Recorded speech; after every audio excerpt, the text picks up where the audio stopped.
Bem, nessa aula nós damos continuidade ao tema da aula anterior, as funções estatísticas utilizadas em confiabilidade. Vamos compartilhar aqui o material.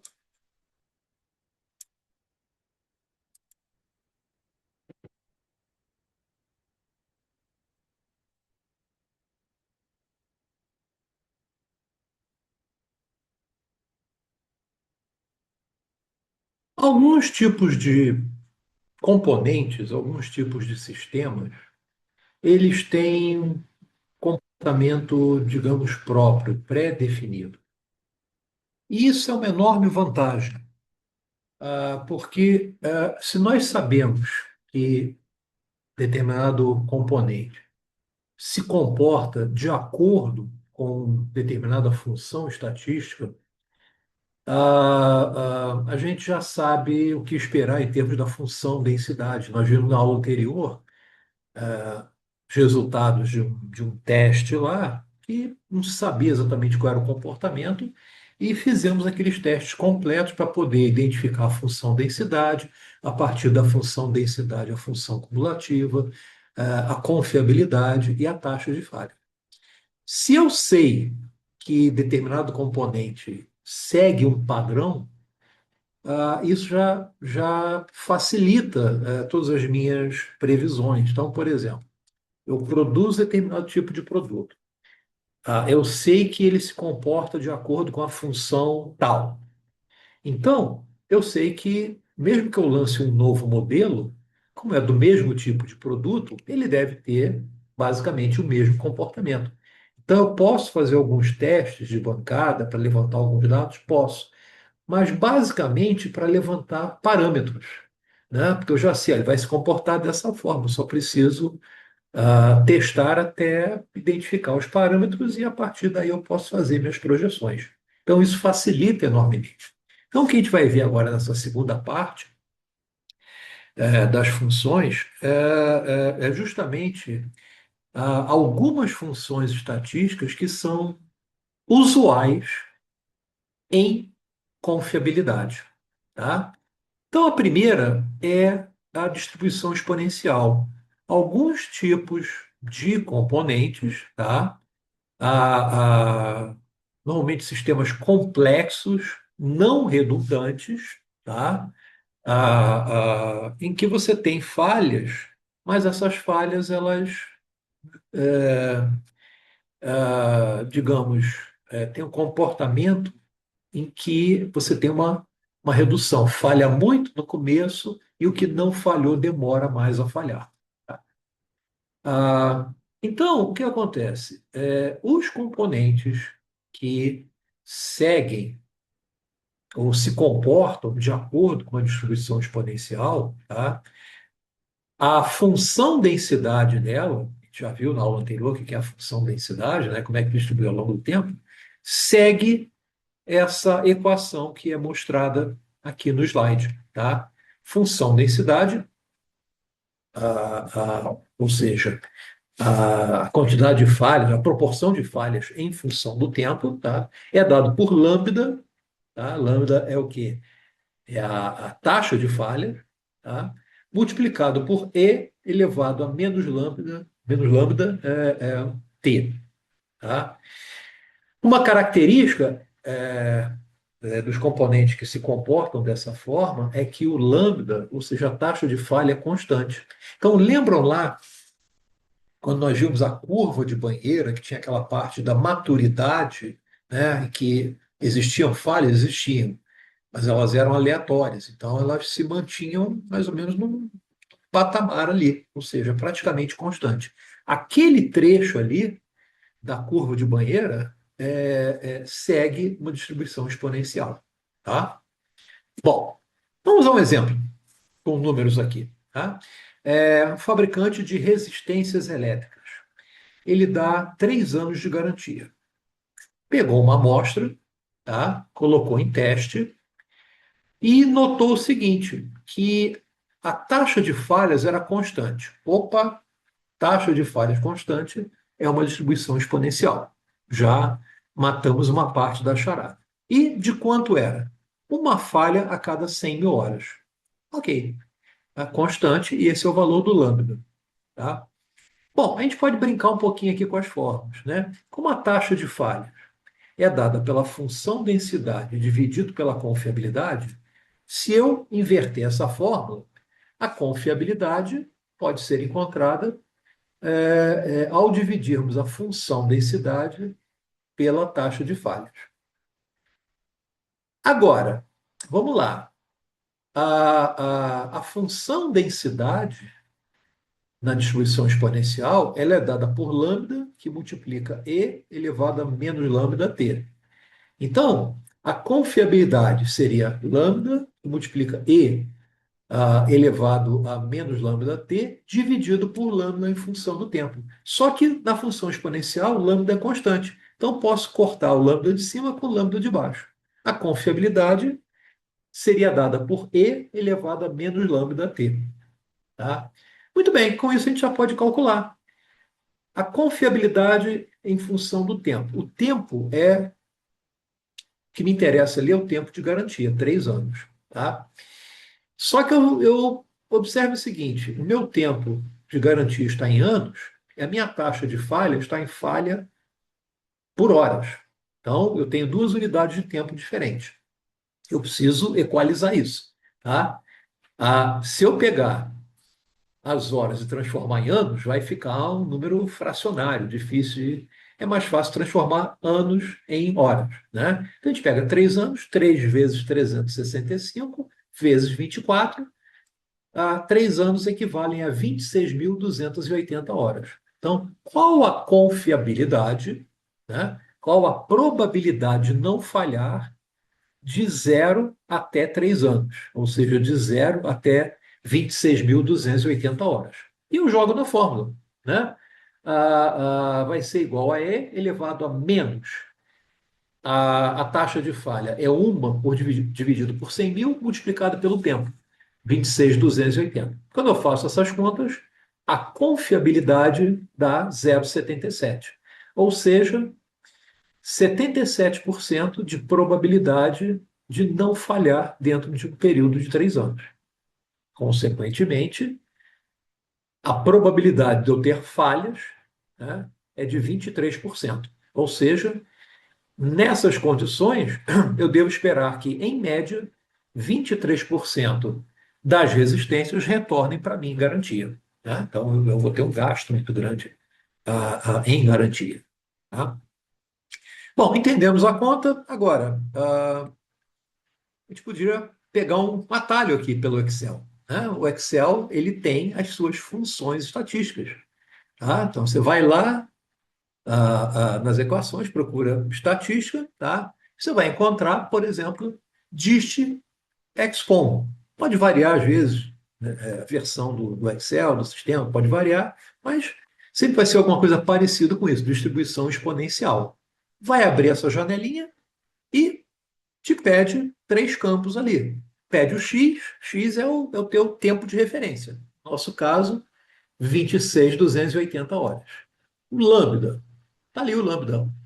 Uma falha a cada 100 mil. Pode botar direto, 1 dividido por 100 mil. Cumulativo. Aí você vai colocar ali, cumulativo, ele é um lógico. Você coloca verdadeiro ou falso. Se você colocar falso, ele vai te dar a resposta em função densidade, que não nos interessa. A gente não quer saber num tempo específico, a gente quer saber no tempo de até 3 anos. Então, cumulativo verdadeiro. Deu ok, pronto, ele vai te dar a resposta, que a gente pode até ver, lá tem uma prévia ali, a gente pode ver no slide, né? 0,23, ou seja, os 23% que nós achamos. Tá? Então, essa é uma aplicação dos componentes que se comportam de acordo com uma distribuição exponencial. Há outras funções? Sim, há outras funções. Tá? Mas, antes disso, vamos lá. Poxa, mas como é que o lambda fica constante se a gente viu que o lambda se divide pela confiabilidade? A confiabilidade vai caindo. E por isso que o lambda vai subindo. Como é que ele fica constante? Ele fica constante pelo seguinte: a confiabilidade vai caindo, tá? Mas a função densidade também ela cai. Por quê? Vamos olhar aqui na fórmula. Repare que a função densidade é lambda, que multiplica E elevado a menos lambda t. Ou seja, como aqui o expoente é negativo, quanto maior o tempo, menor o valor. Então a função densidade vai caindo, a confiabilidade vai caindo, quando você divide um por outro, você tem o valor constante. Tá? O que vai diferenciar? Né? Se você tem um lambda maior, a queda da confiabilidade ela é mais brusca, mais acentuada. Né? Então, um lambda de 0,6, aqui é a queda. 1,2 já caiu mais forte. 2 já caiu mais forte. Tá? Outra função muito comum, tá, é a função log normal. Essa distribuição ela é encontrada, por exemplo, em peças de desgaste, submetidas à fadiga. Tá? Ah, o que é o log normal? Logaritmo normal, tá? Então, ela é calculada, tá? Como sendo logaritmo de valores de uma função normal. Então, log normal, tá? Se vocês observarem, a fórmula está aqui, tá? A gente não vai fazer essa conta aqui à mão, como a gente fez ali da exponencial, tá? Ah, Mas no exponencial a gente tem um parâmetro só. O parâmetro é o lambda. Tá? Aqui a gente tem dois parâmetros. Tá? A gente tem a média e o desvio padrão. Tá? Não é a média na distribuição normal, não é o desvio padrão na distribuição normal, mas sim o logaritmo. A média do logaritmo dos dados e o desvio padrão do logaritmo dos dados. Tá?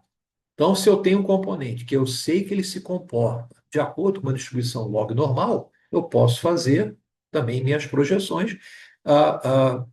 Basta que eu consiga identificar o valor dos parâmetros. Tá? Então, da mesma forma, a gente tem lá no Excel, a gente tem lá a fórmula dist log normal. Tá? O que vai acontecer? Ela vai abrir uma janela também, tá? Vai pedir o x, que é o teu tempo de referência, tá? Vai pedir a média, vai pedir o desvio padrão, tá? E o argumento vai ser verdadeiro ou falso para ser cumulativo, para ser função densidade, que não nos interessa, cumulativo. Tá? Aí você dá o enter, ele vai te dar o valor direto lá da. Não da confiabilidade, né? Ele te dá da taxa de falha, da probabilidade de falha. Tá? Qual é o jeitão de uma distribuição log normal, né? É, Vamos lá, imagina o seguinte: se isso aqui fosse uma distribuição normal, né? O que acontece? Uma distribuição normal. Se a média altera, ela anda para lá ou para cá. Né? Se por outro lado o desvio padrão aumenta ou diminui, ela vai fazer assim, né? Vai ficar mais ou menos dispersa. Isso é normal. Como aqui é uma distribuição log normal, é como se ela ficasse presa, tá, no zero. Ela não chega a zero, mas ela fica presa no zero. Então, se a média se altera, ela vai fazer assim. Vai abrir, fechar também, mas sempre presa aqui. Da mesma forma, a dispersão. Tá? Então, ela tem um acúmulo à esquerda, tá? Até parecido, né? A exponencial ela começa alta e cai, né? A log normal ela dá um pico e cai, tá? Elas acabam sendo assim, no olhar mais rápido, até parecidas, ainda que matematicamente sejam completamente diferentes, tá? Então, observem aqui, por exemplo, tá? Vamos comparar, por exemplo, essa linha vermelha com essa linha aqui meio marrom, né? As duas têm o mesmo desvio padrão, 0,5, tá? Mas a vermelha, a média é 0,2, e essa marrom é 1,5. Tá? Se fosse normal, ela ia deslocar, né? Mas ela não desloca, ela fica presa aqui no zero. Então, o que acontece? Apesar da dispersão ser a mesma, o mesmo desvio padrão, né? Aqui tem uma média maior, né? Ela fica. Perdão, aqui. Acabei vendo. Por aqui é 0,2, perdão, a média aqui é 0,2, né? O desvio padrão aqui é diferente. Então, essa e essa com a mesma média, tá? Mas uma é mais alongada do que a outra, porque essa vermelha tem uma dispersão maior e essa outra tem uma dispersão menor. Então, fica mais grudadinha, né? Por outro lado, se eu aumento a média, eu empurro para lá, mas eu continuo com preso aqui no zero, tá? Então, esse gráfico aqui mostra como é que seriam diferenças ah, de, de distribuições log normal a partir de diferentes valores de média e de desvio padrão dos logaritmos dos valores. Uma outra função, distribuição de Weibull. Se vocês lembrarem lá na aula em que eu falei do histórico, né, o Weibull foi pesquisador, né, que começou a trabalhar estatística estudando de vida de rolamentos, né? E ele ganhou uma distribuição, o nome dele, tá? A distribuição de Weibull, tão comum quanto a distribuição exponencial, bem como log normal, tá? Na realidade, essas três funções são as mais comuns em confiabilidade, tá? É uma função bastante interessante porque ela trabalha com três parâmetros, tá? E ela não tem uma forma definida, né? A exponencial é decrescente, né? A log normal ela é o pico, mas desce também. A distribuição de Weibull ela não tem uma forma definida, porque a forma vai depender de um dos parâmetros, tá? O parâmetro de forma, dependendo do valor do parâmetro de forma, ela vai ser descendente, vai ser ascendente ou vai ficar mais ou menos constante, tá? Então você tem esse parâmetro, tem o parâmetro de escala. O parâmetro de escala, independentemente da forma, ele estica ou comprime mais a distribuição, tá? E você tem o parâmetro de posição. O parâmetro de posição, ele move o zero, tá? Não, mas como assim move o zero? Isso é usado porque alguns componentes começam um processo de degradação antes mesmo de começarem a ser utilizados. Então, por exemplo, se a gente pensar em tintas, adesivos, ah, baterias, pilhas, né? Foi produzido, já começa a degradar, né? Então, você não pode ter o teu zero quando você começa a usar, porque você estaria sendo otimista, né? Então, esse parâmetro faz o ajuste de quando começa a degradação. Como vocês podem ver, é uma fórmula um pouco mais complexa do que as outras, né? Mas é mais uma que a gente tem lá no Excel também, tá? O que facilita enormemente. Então, os parâmetros de forma, né? Ele vai definir. Entre 0 e 1, ela é descendente, ela começa alta e cai. Com 1, ela fica igual a uma distribuição exponencial. Acima de 1, ela começa a crescer. E quanto maior o valor, mais fortemente. De escala, como eu falei, ela estica ou comprime, né, essa distribuição. Tá? E posição é aonde é o zero, aonde se origina. Tá? Então, adesivos, colas, materiais perecíveis, né, eles se enquadram nisso aí. Tá? No Excel, você entra lá, sendo que o Excel é um detalhe, ele não tem o parâmetro de posição, tá? Ele só tem um parâmetro de forma e de escala. Mas se eu quiser fazer posição, se você quiser, você faz aritmeticamente, você desloca o teu zero. É simples, né? No Excel ele não vai fazer direto, tá? Bom, aqui alguns exemplos, tá? Parâmetros de forma. Observe o seguinte, os autores aqui, eles pegaram as mesmas funções e alteraram os parâmetros. Então, o que, é que eles fizeram? Aqui, por exemplo, eles mantiveram todos os parâmetros iguais e mexeram só no parâmetro de forma. Então, reparem, até 1 ela é decrescente, né? Conforme você passa para 3, 4, o que ela faz? Ela dá um pico para depois decrescer, né? Você cresceu mais ainda, o pico é mais violento ainda, né? Dá um tranco, né? Aqui fizeram a mesma coisa com escala. Aí eles travaram o valor do parâmetro de forma, tá? E foram trabalhando a escala. O que que aconteceu? Ficou mais distribuída ou mais comprimida, tá? E O de localização, eles alteram zero. Não? Então, conforme mexeu, foi andando mais para lá ou mais para cá. Tá? Então, percebam que a descrição de Weibull, Weibull é bastante interessante porque ela é bastante flexível. Você pode usar em diferentes situações, tá? Porque ela acaba se adaptando por conta dos seus parâmetros à condição de uso. Tá? Como eu falei, no Excel, tem lá, você entra, procura o Weibull, tá? Ele vai te pedir o tempo de referência, vai pedir os fatores, tá? Ah, ah, ah, Se você deixar como falso, ele vai dar a função densidade, que não nos interessa. Você coloca verdadeiro, ele vai trabalhar com função cumulativa de falhas, tá? E não tem o parâmetro de posição. Mais uma função aqui, menos comum do que as outras, função gama, tá? Componentes que trabalham em paralelo, eles acabam se comportando, o sistema acaba se comportando de acordo com a distribuição gama. Tem aqui a formulazinha, ela tem o valor da função propriamente, que é uma subfunção no Excel, tem o parâmetro de forma, parâmetro de escala, da mesma forma que o Weibull. Tá? Você entra no Excel e você encontra lá. E há N outras distribuições, que aí já são bem menos comuns, tá? E a gente não vai explorar todas elas, começaria a fugir um pouco do escopo da nossa disciplina.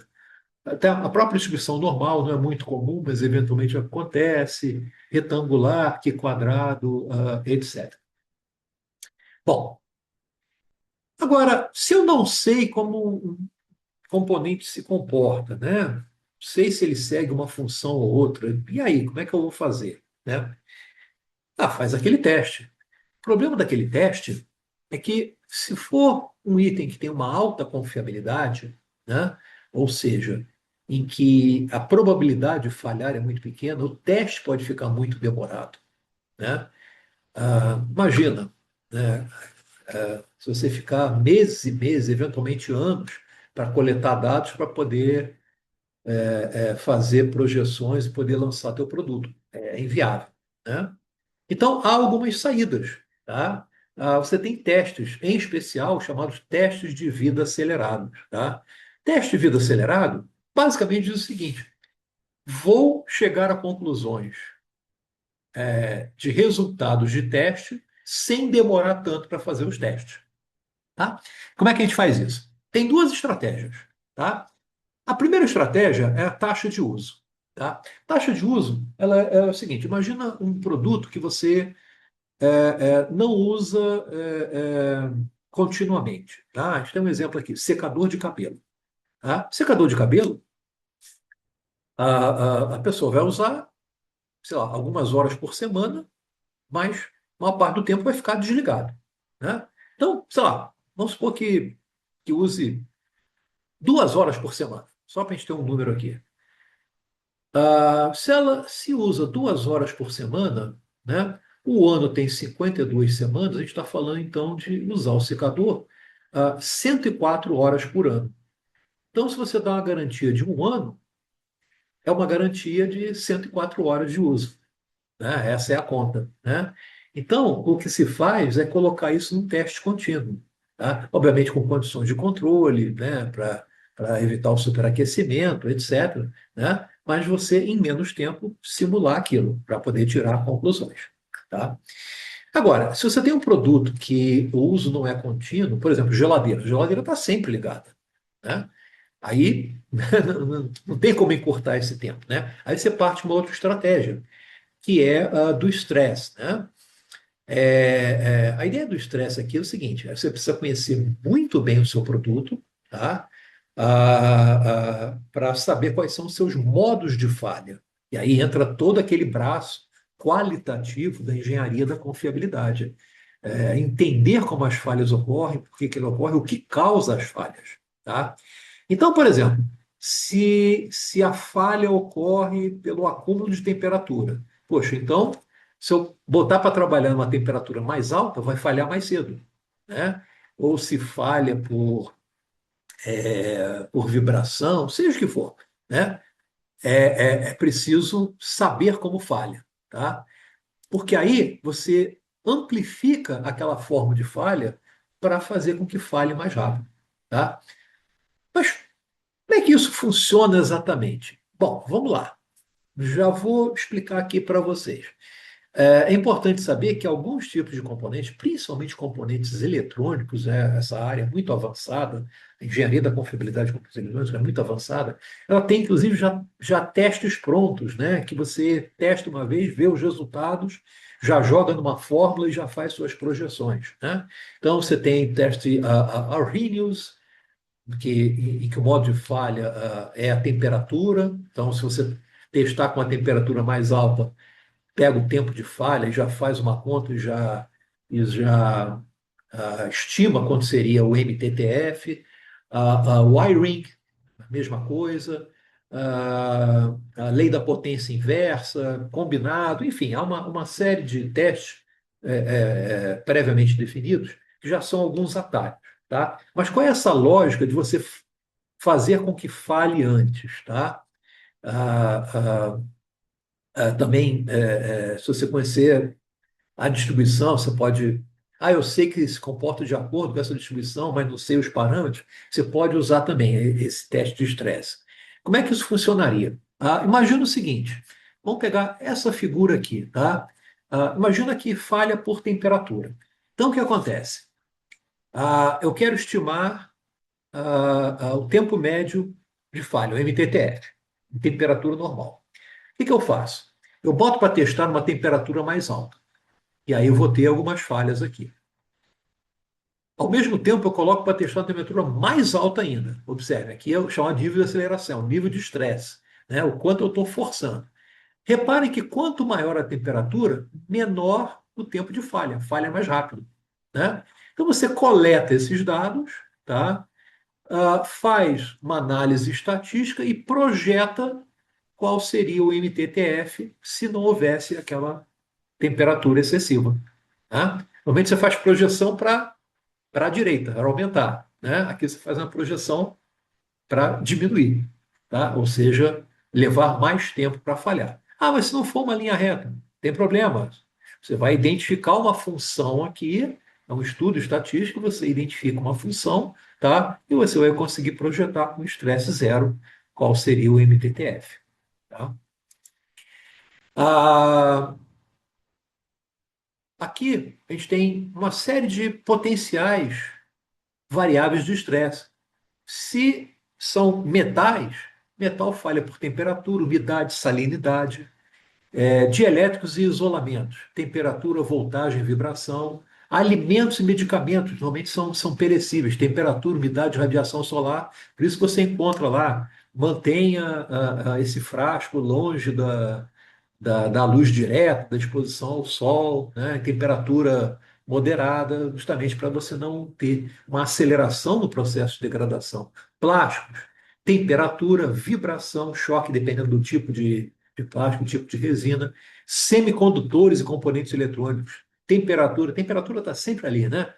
Corrente, voltagem, umidade, pressão, capacitores, temperatura, voltagem, vibração, resistores, idem, contatos elétricos, temperatura, umidade, corrosão, lâmpadas, voltagem, temperatura, choque, choque elétrico ou mecânico. Então, né, você conhecendo o seu produto, você já pode começar a identificar fatores que poderiam estressar e projetar ah, testes de vida acelerados.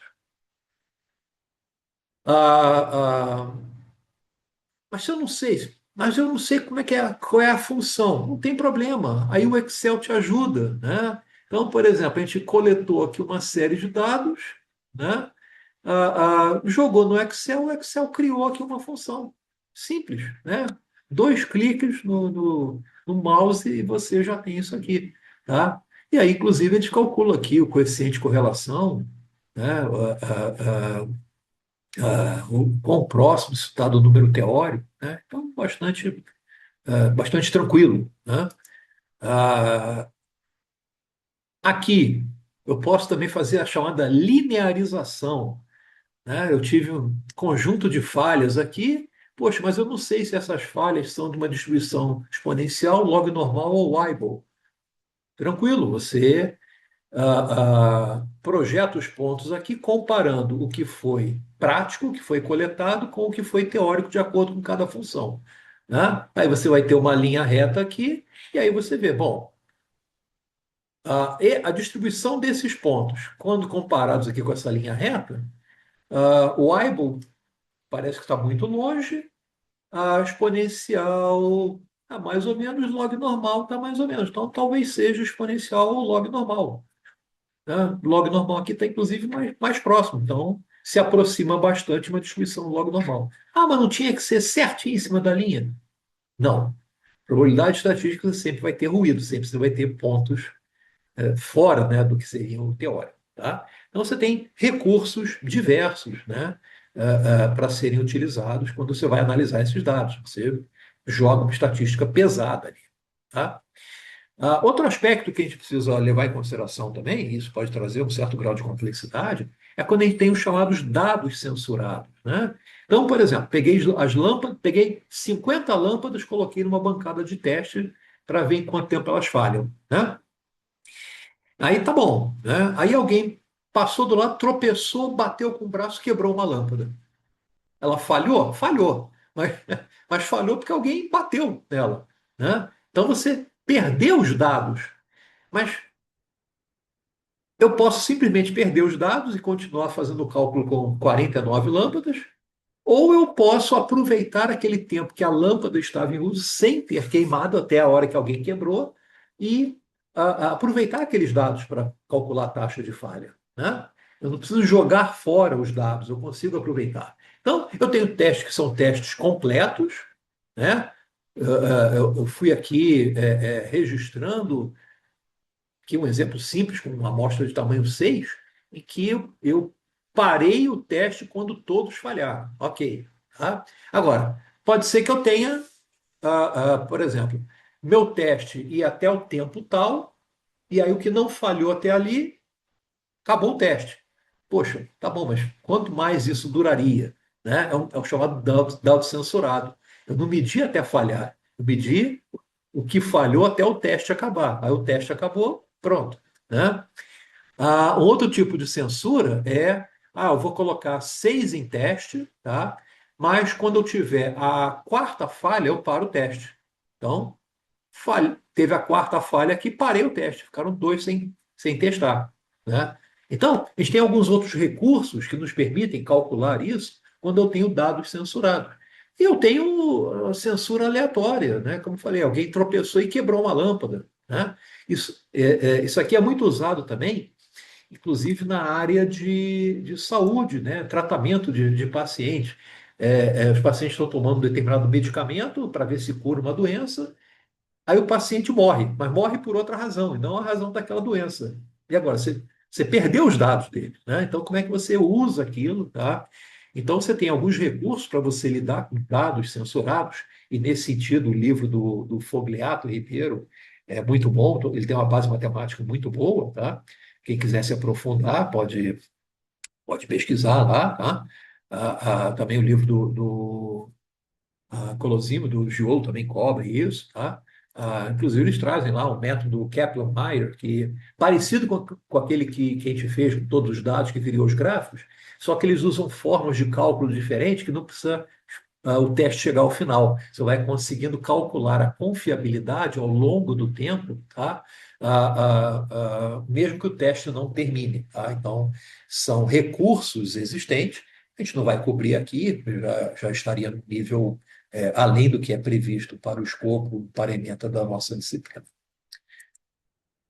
Muito bem, concluímos assim então a nossa aula 6, tá? Que tratava dessas funções de confiabilidade. A, a partir da próxima aula, a gente já vai começar a trabalhar o braço qualitativo da confiabilidade, tá? Vamos ver os métodos utilizados para tal. Obrigado pela atenção e até a nossa próxima aula. Tchau, tchau.